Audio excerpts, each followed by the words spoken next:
Stephen, award-winning journalist. I went to his website and it said that he's published 4 million words, which is a lot of words. So this man has written all his life. He's pivoted from journalism. He's written some really interesting novels. Recently, one about bringing a frozen body back to life and the unintended consequences of that. One is people living in an occupied space in France and surviving in a very profoundly moving way. And then his most recent book, A Universe of Two, is really about the development of the atomic bomb here in the United States and a love story that's part of it. And as I was reading it, there was one paragraph that was like one of the most perfect paragraphs I've ever read. And I just was so giddy with delight that my buddy could write so well with that. So Stephen, I don't know what you're going to read for us tonight, but thank you for coming and helping us out at the library. And I'm going to turn it over to you. Well, I also wanted to say a word about the importance of libraries. I live in Charlotte and we have a very modest library, but it is also packed after school. The most crowded bus from the elementary school is all the kids going directly to the library for everything from the chess club to Girls Who Code.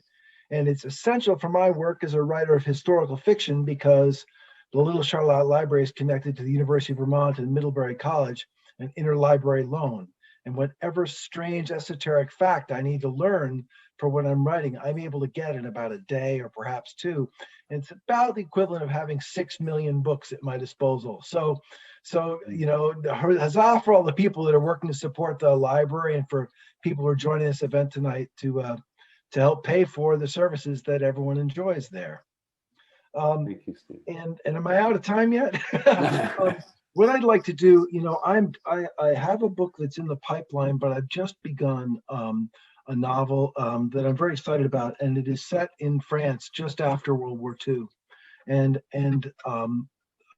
So I thought I would, since that is still in very rough shape, and I'm only about 100 pages along, I thought I would revisit another book that I wrote a few years back, 4 years ago, that was also set in France. And that's The Baker's Secret. That's this one. I'm just going to read the opening of that because it gets the story started and see what people think. Since it's the beginning of the book, I don't have to do any preamble. It's just going to be the first 3.5 pages, 3 pages of this novel called The Baker's Secret. All through those years of war, the bread tasted of humiliation. For as long as their nation had possessed a history, the residents of Verger village had been a people of pleasure, devoted to the senses without shame, and none savored more unapologetically than those of the kitchen. Over a span of centuries, their culture had turned the routine animal act of feeding themselves into an art form. Delectable breakfast morsels with steaming coffee as dark as mud, calming lunches in the shade when haste is the enemy and cheese is the dessert. Dinners luxurious, candlelit, and lasting hours. Such was the rhythm of their days. Who has the story to tell? And shall we put some flowers upon the table? It did not matter that they lived in a tiny village, a kilometer from the chilly northern ocean, their occupations either of the farm or of the sea. If anything, the labors of manure and milking, mending nets or hauling them, only intensified their love of flavor, patience, the company of friends. Therefore, the baking of bread, a nearly day-long alternation between active kneading of dough and passive waiting for it to rise, could be as gratifying as deep breathing. In the hearth of the oven, where baguettes basked side by side, making loaves echoed making love. Then came the occupying army to teach their senses other lessons, the clack that boot heels make when snapped together at attention, the dull smell of a rifle after the barrel has been oiled. For some, this instruction included a comparatively milder discovery that even the most pleasing kitchen task, when it is made compulsory, becomes tedious. Consider Emmanuelle, lovely, gifted in the kitchen, a fawn of 22 years. In any other time, the modest bakery where she was employed would serve as a center of commerce and community. In another era, she would be distracted preparing sweets for her love Philippe, or taking all day to boil chicken stock down to a reduction so potent with concentrated flavor it could cast spells, all the while dreaming of the drape of her someday bridal dress. Instead, she rose before dawn that day, the 5th of June, to the crowing of her rooster, a belligerent strutting shouter, widely known and universally disliked, whose name was Pirate because of the dark patch around one eye. Having slept on the floor beside the couch on which her grandmother now snored, Emma folded her quilt, tucked it away, and tiptoed from the parlor without waking the aged woman or causing the occupying army's captain to stir upstairs. Slipping into her shoes by the threshold, Emma strode with purpose across the barnyard. Pirate charged after her in full lecture, his hens, his morning, his territory, until she found a pinch of feed in her pocket and tossed it by the path, winning his silence long enough for her to reach the baking shed. Emma stirred somnolent coals in the brick oven her father had built, tossing in chestnut shells for kindling, giving the ashes a single long breath until they glowed awake and the shells crackled. Then began the tedium, the task the commandant had ordered her to perform 7 days a week, as though she were a cow with milk to be wrung from her straining udder at morning and eve, or a chicken whelping one new egg per turn of the earth. With each passing day, Emma's love of baking grew a fraction drier, till what had once been her greatest joy dwindled till barely a husk. She lifted cheesecloth from several bowls on the side table and studied the dough, risen there like white globes. Satisfied with what she saw, Emma punched the rounds, each one contracting with a clean, yeasty sigh.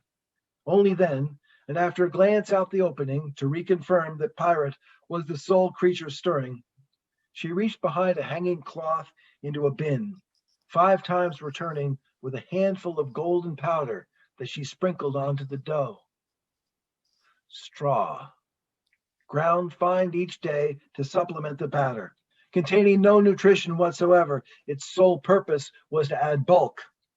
Thus were the rations of flour she received to make 12 loaves daily for the commandant and his men, enlarged to produce 14, 2 of which she would secret away to divide among her neighbors and whoever in the village was in direst need. There was never enough. There would never be enough. Each morning required every crumb of Emma's skills, all of her artifice, to bake loaves containing straw and have neither the commandant nor his officers notice. Yet this was one of only 500 deceits, all conceived during the long strain of the occupation. She learned to sow a minefield and reap eggs. She could wander the hedgerows pulling a rickety cart, and the result would be maps. She could turn cheese into gasoline, a light bulb into tobacco, fuel into fish. She could catch, butcher, and divide among the villagers a pig that later every person who had tasted it would insist had never existed. And all of these achievements would occur in a land of violence and slavery and oppression. In a time of humiliation, the only dignified answer is cunning. Thank you, Stephen. You bet. I know pre-pandemic, I think this was your book that was optioned for a television series. Is that Oh, that's the Curiosity. The Curiosity is still in television development. Yep. Okay. It is. Did that all stop in this last year with they're still working on it, but it's really slowed down a lot. I mean, now Hollywood is kind of getting going again, and we have a script and producers, we have a director, but we don't have what they call the talent. We don't have the lead roles cast yet, and that's when it really will happen or not happen. I don't really have any delusions about it, but it sure would be fun to see how that would work on the big screen, you know? Hey, when I used to run the Flynn, you always promised me that if one of you one of your books ever became a movie, you premiere it at the Flynn. So Absolutely. Forget LA. I want to do it at the Flynn. Absolutely. At least the Vermont premiere will do that. That's right. Anyway, buddy, thank you for doing this, and I My cannot pleasure. wait for us to have lunch again. Me too. So, okay, thanks.